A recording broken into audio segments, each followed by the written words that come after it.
This video is going to talk briefly about teaching through the target language. So, when you're teaching a foreign language in secondary school or high school, ideally the majority of your language should be through the language that you're teaching, whether it be French, German, Spanish, Italian, Japanese, or Chinese, or any other language. But in general,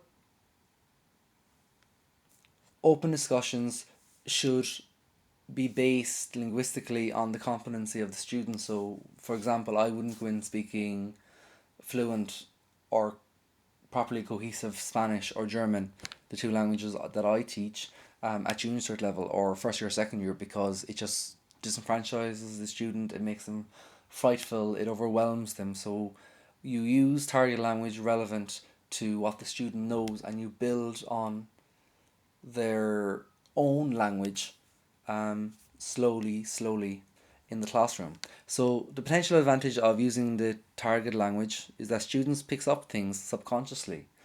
Again, I'd even notice that by saying things in German or Spanish or even English, students pick up as much as what you say that is secondary to the lesson as they do the main point. So when I kind of repeat like hör auf or machen Sie das Licht aus oder schreiben Sie am Tafel, wo sind Ihre Hefte. Um, Again, students pick up on little things like vale, for example, is a thing I say in Spanish. Oh, is okay, or other de acuerdo, or mañana, something like in Spanish. So they kind of like hear the language being used naturally in the classroom, and they would engage and pick up on things based on constant repetition. Because if you were to look at a capora based on your natural language in English or any other language, you use around 40,000 words habitually. And then, as I say, if you were to discuss history or economics or medicine, for example, you bring in some more word banks. So in a German classroom, you're going to be repeating the same vocabulary over and over and over again. So it's about improving the students' listening ability and comprehension. It provides an opportunity to learn for learning through doing. New words emerge that needs explained each time, creating new access to language. So that's a key point of it. So, as I mentioned, disadvantages is that using the target language can be time consuming. However, I think um, it has more advantages than disadvantages. So one thing that's necessary, as is necessary for teaching anything, is that you need to prepare the students for use of the target language. So again, if you're going into a classroom whereby the previous teacher didn't use a lot of target language, or they just haven't been exposed and you want to switch your methodology, you need to explain to the students that you're going to be using more of the target language. It's going to be simple sentences relevant to what they know, and you're going to build upon them, and you're going to use, as you'll see further on, which is the 70-30 rule. I'll explain it as I go further on, just to prepare students that using the language is of benefit, more so for listening, for speaking. It helps with their overall marks and grades.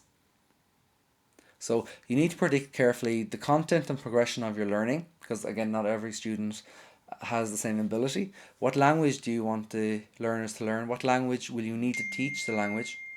And what language learners need to participate fully? So if I were to give an example of familia, and I started talking about either my own family or a fictional TV family, I was one need to make sure the students are aware of all the vocabulary to describe or at least comprehend what I'm talking about. They would have to have done a reading comprehension or some basic listening so that they can understand the words coming out of my mouth.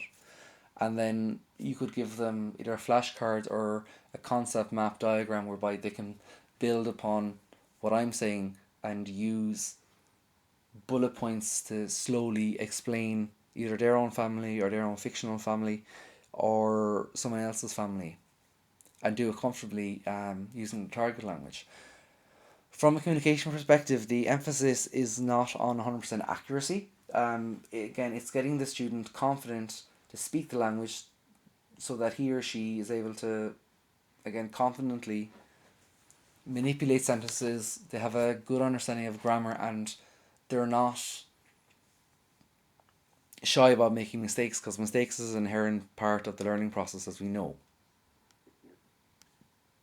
So again, when teaching to a target language, you need to be consistent but flexible. So you can't do it one time in class and then abandon it and then come back to it in a couple of weeks' time. In the very same way as that, if I'm listening to German on the radio, if I'm hearing German, and I suddenly stop for a couple of weeks, and then somebody comes to me and has a full blown conversation, the natural language I'm using in my brain is English, so I need time to adjust into the German zeitgeist, or the German Sprachraum, the linguistic field, so that I can kind of like converse properly. I can do that quite easily, but at the start when I was learning a language, it can be quite daunting. So again, I have a colleague, as a challenge to herself, decided to kind of like start learning Mandarin, because again, it's very different from any Proto-European language. So she wanted to experience what her own students felt in the classroom when they were learning German or French or Spanish. So again, just have a lot more empathy with students, and to be aware that language learning is difficult, but with the right tools and by being consistent and flexible, it is very fun. It's very achievable, and there's very good pedagogical reasonings for using the target language in the classroom. So again, its limited use of the first language can be a good way of ensuring that everyone knows what is happening. So again, it's quick check learners to what they know, reinforced through sandwiching. Sandwiching is schreibt ihr Hobbys auf, write down your hobbies, and then using the German again. So again, you're using target language, you're reinforcing with the first language, whether it be in this case English or Irish in Ireland, or and then using kind of German again. So obviously that would happen less and less. So starting with schreib die Hobbys auf, and I'd have a flashcard and hold it up for students in first year, but obviously I wouldn't do that for sixth year, because if I had them for the 6 years, the understanding is that they would be competently able to navigate their way around simple German, as opposed to everyone's experience of I've done French or I've done Spanish or German for 6 years and I know nothing of it. Again, I'm not going to talk about different mindsets or people's prior teaching experiences. So again, simple things. Providing labels. So when I have posters in my classroom, when I have various objects, you have kind of labels, you have simple clauses up in a sentence, up on the wall as a label, so students can activate that learning. It serves as an indicator, so the students know what they're looking at, they know how to describe it, they know how to start off a sentence or a question based on the vocabulary or the part of a sentence that you have provided. So again, various things: labels, posters, gestures, mime, flashcards, CDs, videos, TV, YouTube. Okay? So remember, as a teacher, you provide target language input through both what you say and how you respond to learners' attempts to using the target language. One of your most important roles is to model both the language itself.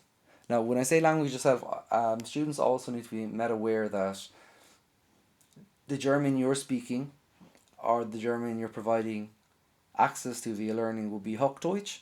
That obviously there's Plattdeutsch and there's variants of spoken German within the 6 countries that would speak Germany. As I say, most prominently with Austria and Switzerland. So in the same way as a foreign language student who would be learning English wouldn't focus on Royal British English and then come over to Ireland and realise, okay, why isn't everyone in Ireland speaking with that type of accent or dialect? It's because there's a variety of linguistic kind of like dialects out there, and they need to be introduced kind of slowly, again, depending on your class and their ability. So as I said, the goal here is the optimum use of the target language. So you need to be sensitive and have appropriate usage. The 70-30 rule. So again, using German or in my case Spanish the majority of the time, but peppering it and sandwiching your language with English or Irish, whichever is the native language of the students in the classroom. Again, you just need to do this consistently and flexibly over time, so that students kind of like create a habit in your classroom. I will say from experience, when you start initially, you can get resistance from the class because they're like, oh, we need to have all our instructions, and we need to have the main instructional language in classroom. And I've met principals who would argue that the students need to know what you're on about, and they need to have the instruction in their first language, and then taught appropriately and minutely in German or Spanish. I disagree with that. Again, it all depends on how you present the language and how you build it up over a long period of time. This is not something that you can achieve over a very short period of time, especially with a junior class. You need to have it built up in their habit formation over a long period of time. So, the type of interaction patterns in the classroom based on the use of your target language. You have teacher to learner, you've learner to teacher, and you've learner to learner. So obviously the focus is that this is instructional, this is dialogical, and here where we have conceptual deep learning. And this is where ultimately one wants to be, whereby the students aren't reliant on the teacher for the language, that they're discussing with their partners, they're critiquing, and they're reflecting on their own language learning. Okay, so I'll just leave those there. I won't go into too much detail. It's very obvious. I have in brackets there the type of approaches that one would use. So focusing again on the deep meaningful learning, where learner to learner, where you'd focus, on either individual to individual or group to individual, where you have group presentations, task based learning, group learning, exchanging ideas, debating, reflecting, debriefing, interpreting, and constructive analysis. Okay, so again, in summary, for this part, again, as I say, the secondary advocates of using the target language in the classroom is that clear goals for the task are defined because you're using German, for example, as the modus operandi for the classroom, and if the students understand or have understanding of the vocabulary that you're using or have been taught that, they will have clear goals for the tasks. There's little interference between code switching. It's motivating as if students are interested in the classroom or in the lesson. It's good for group building and interpersonal skills. It's good for ensuring that the necessary target language is at the learner's disposal. So again, you're not just kind of having one activity for a classroom. Everybody will be doing the same overall arching activity if you have group work, for example, in the target language.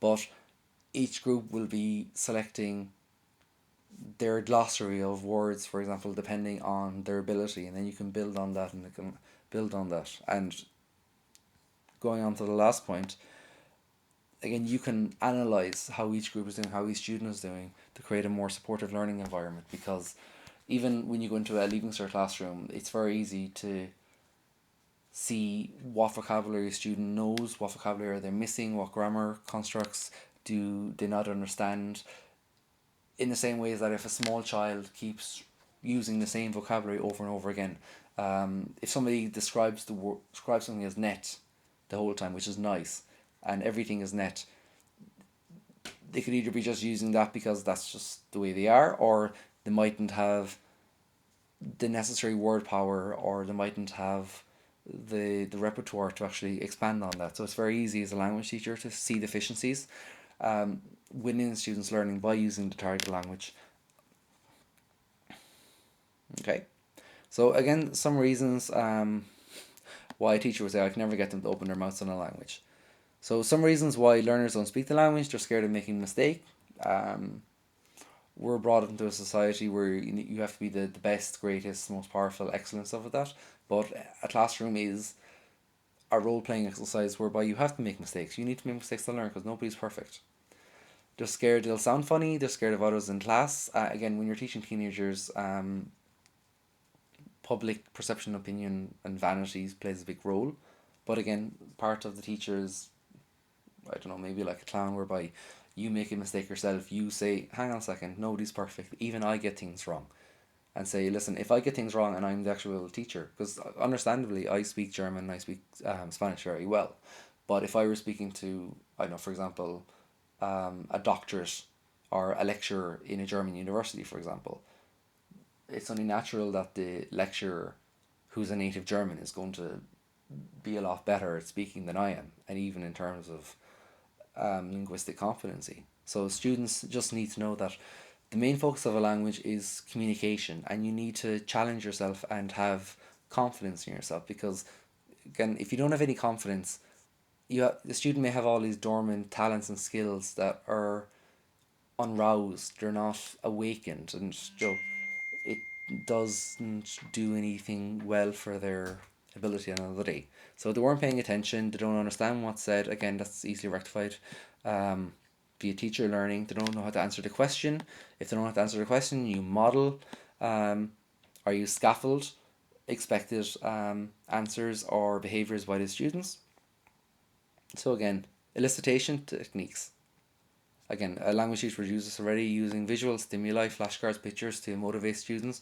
Oral stimuli, realia, magazines, menus, maps, tours, brochures. There's no reason why teachers should not do that, especially with the wealth of knowledge on the internet and YouTube, or else from going abroad or finding things, so on and so forth. So another one, using other learners or resources checker. So when someone's speaking the target language, in group work you can encourage students to record or become a note taker, or be like serve like a journalist per se, to give meaningful feedback to the student. But you need to kind of like clarify that feedback is positive and constructive in an academic sense, that it's not meant to be a personal attack, because students are hypersensitive about everything. So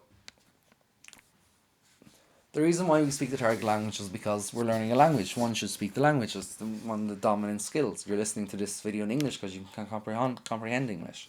It's an important skill. But from a teacher point of view, from an educator point of view, say you're listening to the students' target language with the view of expanding their vocabulary and correcting their errors. So, why do errors happen? This one is easily rectified. Constructive analysis. So the transfer of pronunciation, vocabulary, grammar, word order, discourse, intonation, nonverbal communications. Okay, so not only could it possibly transfer of errors from teacher to student, it can also be a transfer, can be either positive, in French, j'ai faim, ich habe Hunger, or negative, I am hungry, ich bin hungrig. So it can either be kind of like a transfer, an error transfer from teacher to student, or it can be kind of a positive or a negative transfer from a translation grammatical point of view. Non-constructive errors are interlingual errors. They're coming from within the language itself, or developmental errors, similar to children's errors. So overgeneralizing, not knowing everything by structure, not using all the rules, developing faulty hypotheses.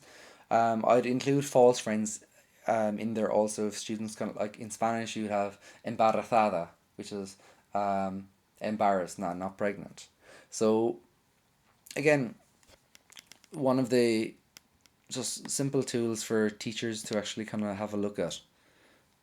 So what implications does this have for error correction? So if you're if your students are doing group work and somebody's talking and somebody's recording and somebody's looking for analysis by when you give students defined roles and groups, so they're working meaningfully, you need to be aware of what is a slip, what's an error, and what's an attempt. So even myself, for example, sometimes you make an error, which is like a slip based on either being unfocused, just not having the word at the certain time, because we all have circumstances whereby even in English we can't put our tongue, it's on, the word is on the tip of your tongue, but you just can't visualize it in your head to actually say it out. So again, there are transgressions that happen even at a native language level. So it's important for students to have attempts. So when they're looking at the focus activity, what are the objects, accuracy or fluency? So again, I remember when studying UCD, I used to be annoyed at a lecturer listening to myself in German, and then when speaking, she went, okay, that's grand, and she gave me kind of points, and then she went off. And when I was able to think back what I said, or because I recorded it as well, I was able to pick out one or two kind of mistakes that I made. They're very low level mistakes in terms of kind of like verb and gender agreement, but I was kind of wondering, why did that lecturer not pick up on that? So what is the object of your target language activity? Is it to actually nitpick on every single grammar point that a student makes wrong and interrupt their fluency, or focus on creation of a dialogue and letting the conversation grow naturally and allowing the message and the intended objective come across in the activity. There's nothing wrong with a teacher having a notebook, for example, and just writing down some things that students get wrong and just having little notes, because you're not going to remember everything, but it's good when you're doing your own reflective work or you're preparing for the next class. You have a notebook and you have, like, for example, Mark did X, Y, Z, and just have a note there, just so that you can come back to it immediately. Or else, at the end of a group, you can set the students off on a different activity and have a debriefing session with that student themselves and rectify that problem there and then, as opposed to, because if an error has been made and you want to deal with it, like, the longer you go without telling the student about the error, if it's a minor issue, the harder it will to be able to rectify it. So with oral work, feedback during accuracy is important. So you're making the learner aware of a slip or an error, repeating, echoing statement, non-verbal hinting, reformulation. You can either do that yourself by zoning in on various group works, or you can get another student to critique the other student. I'm thinking of, for example, in role plays or picture stories that you would have in German. So another part of the oral work is that you're helping the learner get it right, so you're giving correct versions of examples. You're getting the learner to repeat. So again, modeling good academic behavior. It's good for feedback during fluency. So as I've mentioned, and I've mentioned this already, so I won't go through it again and say the recording of mistakes, whereby if you have a notebook yourself as a teacher, and then you can go back to the student and say you got XYZ wrong and give them an activity to reinforce that, or see if the student knows the theory behind it but they just made a slip whereby they made the error, they mightn't have been aware of it at the time, but they know the core concept. It's just the fact that you didn't want to stop them because you didn't want to stop the accuracy and fluency of the language.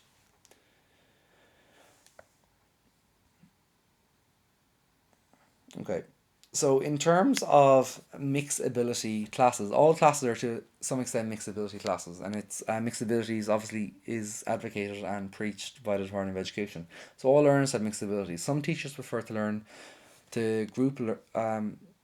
learn via streaming, and others prefer to work mixability groups.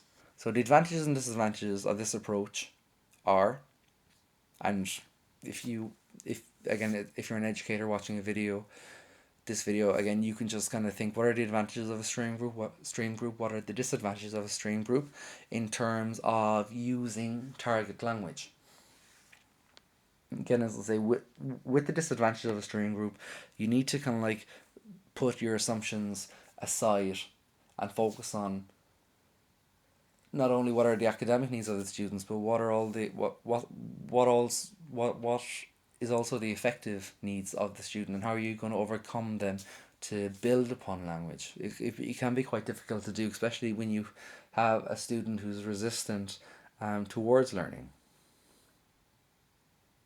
So often part of the answer within a class lies in differentiation, in terms of what the type of the task, the complexity, the time required, individual support, level of independent learning, expectation of the language production.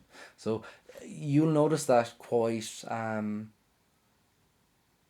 immediately when you're using the target language to teach the language being taught, as opposed to using English to teach German or Spanish or French or Chinese or whatever. So again, the target language has a lot of advantages, and it is advocated, but one has to be sensitive to allowing students enough time to acclimatize and become used to how you operate your classroom.